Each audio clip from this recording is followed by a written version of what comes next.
Right. So we needed speed because it's customer facing. We started out using Elasticsearch. Elasticsearch is really great. But what you quickly find is you have different data sets and you need to join them together. So we started building these indices that were just massive. We're just combining all this data together, and it really didn't work well. What we found was we moved to Firebolt. We can still get the speed, but we get the elegance of the relational world, and we can just write SQL, which is, at the end of the day, really what I want to do instead of this JSON syntax that Elasticsearch provides.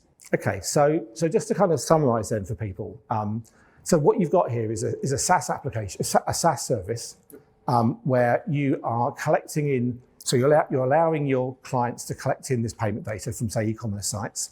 It then comes in and you do some transformation maybe. It then goes to these downstream destinations.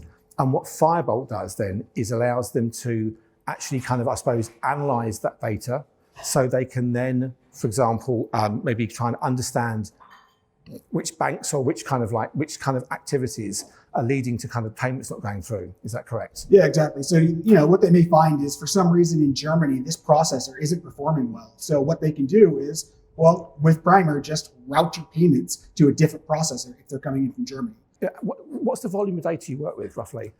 We process tens of millions of payments a month. So. Right. Okay. So maybe something interesting to me is, as a data team, what's your workflow like working with Firebolt? How does Firebolt fit into your modern data workflow, really? Yeah, so everything sits on top of Kafka, and we use KSQLDB. So we are essentially doing any of our transformations at that level. So we'll write some SQL to join our data together. And the data is coming typically from CDC data. We use CockroachDB. We're hooked up to that in Kafka. We start joining data together. And then the last link of the puzzle is ingest it into Firebolt. So when it gets to Firebolt, it is completely ready to go for analysis. As I said, we started using Elasticsearch for this. And what we found is we have a lot of disparate data sets that really should be their own. And we were cramming them into their one Elasticsearch index. And modeling that became quite the pain. Scaling that in Elasticsearch wasn't easy. And what I really wanted to do was just allow people to write SQL to answer these questions. And that's what we could do with Firebolt. Give that speed as well as the relational benefits. As a customer-facing product, we can't have a 3-4 second delay when you try to move from 6 months to 12-month view. I need that instantly.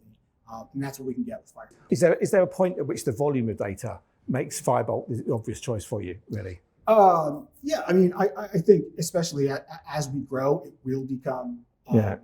Like, we do get some complaints internally from CS, like, hey, this query is slow. Right. We don't see that with Firebolt. Right. Okay. Snowflake is a much more complete data warehouse system. There's no arguments about that. But for our specific customer-facing use case, Firebolt makes sense for us.